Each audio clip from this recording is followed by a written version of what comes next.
రాజన్న సిరిసిల్ల జిల్లా వేములవాడ నియోజకవర్గం సీటు విషయంలో తులా ఉమకు చివరి క్షణంలో బీజేపీ హ్యాండ్ ఇచ్చింది. ఉమను కాదని వికాసరావుకు సీటు కేటాయించారు. ఈ నేపథ్యంలో తులా ఉమ కన్నీటి పర్యంతమయ్యారు.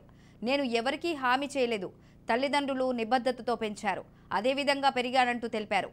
బీసీ బిడ్డ మహిళకు బీజేపీ టికెట్ ఇస్తే కుట్రలు చేశారంటూ వాపోయారు. బీజేపీ పార్టీ ఇటీవలే మహిళలకి 33% రిజర్వేషన్ అన్నారు. కానీ కనీసం 10-12% కూడా రావటం లేదన్నారు. 75 ఏళ్లుగా దొరల ప్రాబల్యం నడుస్తోందని, నాపై నక్సలైట్గా ముద్ర వేశారని ఆవేదన వ్యక్తం చేశారు.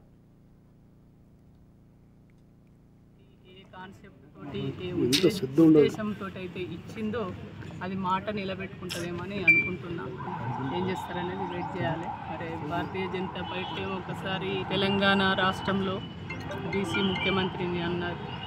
మరి ఆ బీసీ ముఖ్యమంత్రిని చేయాలంటే ఖచ్చితంగా బీసీలకు సరైన ప్రాధాన్యత ఇవ్వాలి.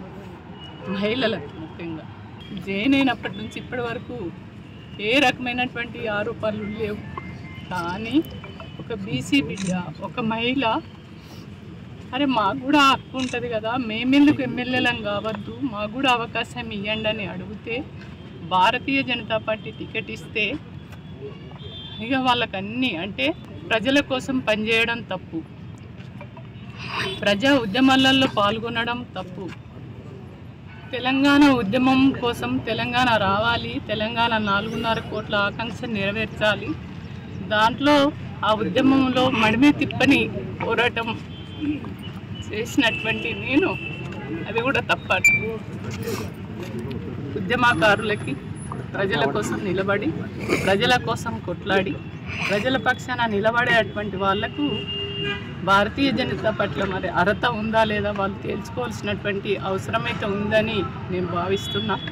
మరి అది ఉన్నట్లయితే ఖచ్చితంగా నాకే అవకాశం ఇస్తారని, ఖచ్చితంగా ఈ నియోజకవర్గ ప్రజలు కూడా ఎంతో ఆశతోటి, ఎంతో 75 ఏళ్ళ దొరల పరిపాలన నుంచి విముక్తి కావాలి, ఈ దొరల గడీల పాలనను బద్దలు కొట్టాలి, ఈ తెలంగాణ రాష్ట్రంలో జరుగుతున్నటువంటి ఒక నియంత పాలన, రాజరిక పాలన గద్దె దిగాలి, ఒక ప్రజాస్వామ్యబద్ధమైనటువంటి తెలంగాణలో ఆ రకమైనటువంటి పరిపాలన కొనసాగాలని వాళ్ళు కోరుకుంటున్నారు తెలంగాణ ప్రజలు. కానీ ఆ తెలంగాణ ప్రజలు ఏదైతే కోరుకుంటున్నారో